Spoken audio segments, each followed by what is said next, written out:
Now it's going to be much easier for me to show you how the semi-automatic functions instead of trying to tell you.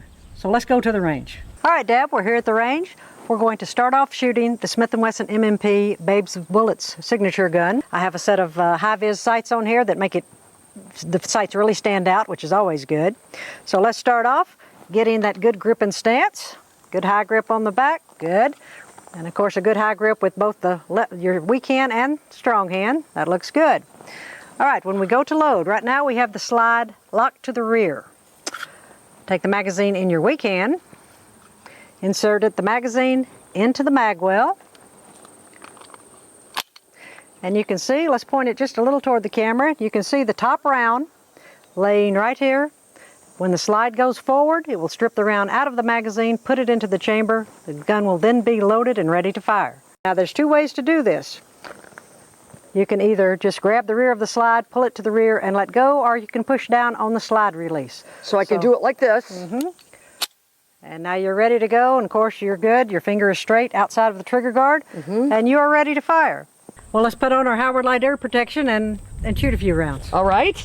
So good grip, good stance.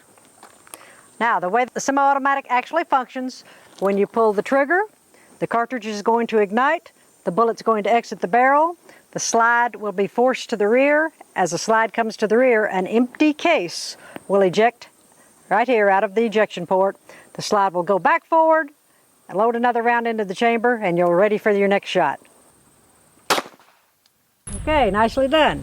Now, we still have ammunition in the chamber, so the gun is still loaded. Anytime you unload a semi-automatic, always take the magazine out first. All right. Do that. But now we still have to get the round out of the chamber. It's still a loaded gun, so let's get the round out of the chamber by pulling the slide to the rear, and there's the loaded round. The last thing you do is physically look in the chamber. We see that it's empty, so you can put the slide down. Now pull the trigger, and we're ready to holster the gun or store it or however you want to. Now, when I hand it back to you then, should I leave it on slide lock? I like it. I like the slide locked back. If someone hands me a semi-automatic, I do like them to lock the slide to the rear.